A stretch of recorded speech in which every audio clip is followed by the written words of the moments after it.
Hi guys.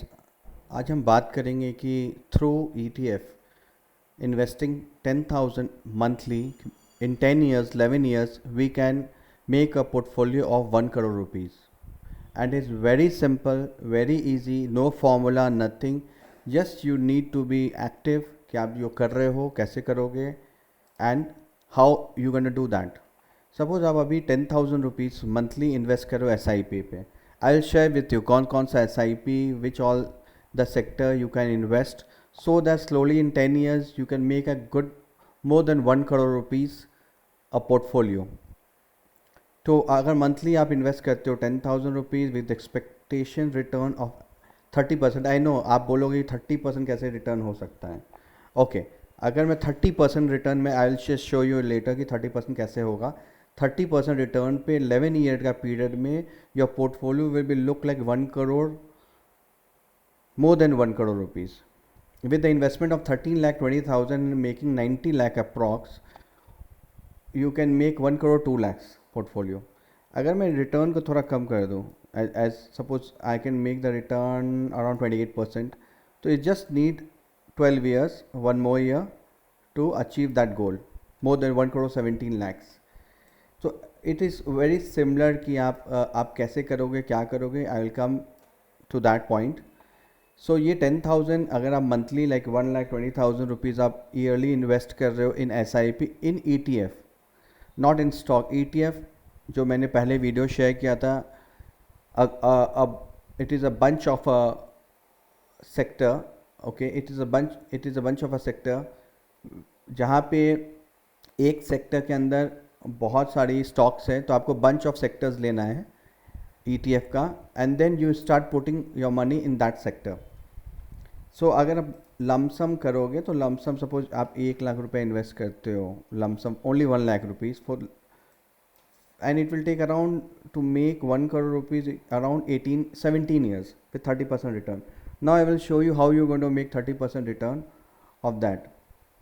तो अगर आप देखें ये portfolio, these are the ETF. तो ETF का जो रिटर्न आया 1 ईयर का वो अराउंड CPSE 67, दो अभी तो मार्केट गिरा हुआ है, 8% करेक्शन है मार्केट में, 7 to 8%, तो ETF भी 8% अभी गिरा हुआ है.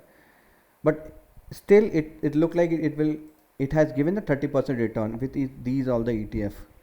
अगर हम इसका एस आई पी कैलकुलेशन दिखाएं, अगर हम पहले दिखाएंगे निफ्टी बी, कौन कौन सा E T F we can start investing. तो अगर हम निफ्टी में इन्वेस्ट करोगे, निफ्टी बी में इन 5 years गेट है 114% return. Bank B, all the bank in the sector 69. CPSE, all the government companies 280% 5 years में रिटर्न दिया.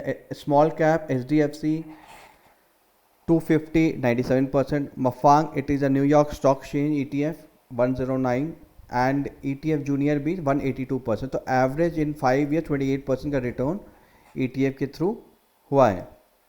Now let's see the Nifty 50. Suppose आपको कुछ नहीं पता, मैं निफ्टी में पैसा लगा रहा हूँ for 5 years. In 5 years Nifty given more than 114% of return in 5 years.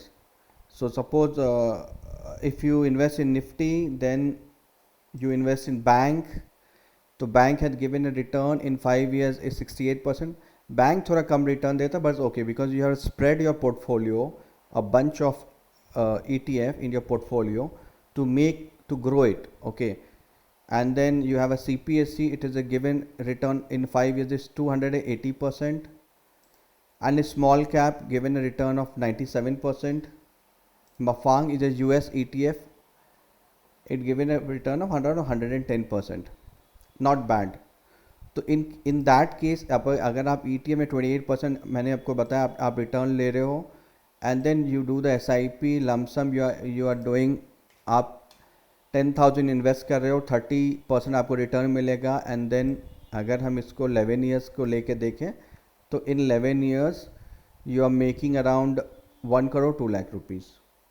So it is very easy, very convenient, and there is not much risk factor, not much research, because you are investing in these all sectors. ये sectors आपको help करेगा आपके portfolio को grow करने के लिए.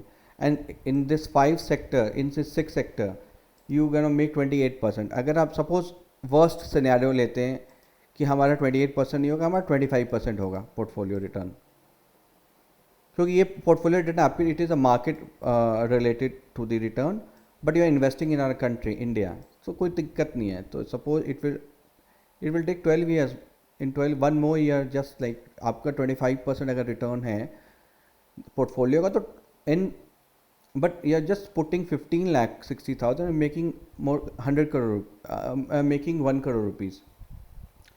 So it's not at all bad, and it is very safe and very reliable investment, where आप कोई invest कोई एक चीज़ में नहीं कर रहे हो, आप invest these all sectors पे कर रहे हो. ये गवर्नमेंट का है, ये निफ्टी है, ये इंडिया का बैंक है, ये स्मॉल कैप है, ये अमेरिका का इंडेक्स है, and this is junior B. तो is very very easy, very understand, हर चीज़ हर लोग समझता है ये क्या है नहीं है. And this way, when you start doing it, there is very less risk, and it is a good to make 1 crore rupees. If you have a plan कि आपका पोर्टफोलियो 1 करोड़ का दिखे, तो these are the, I am sharing you the compass, I am sharing you the journey where you have to go, and this is the compass. You can use this compass, this portfolio, and achieve your financial goal. Thank you for your time watching this video.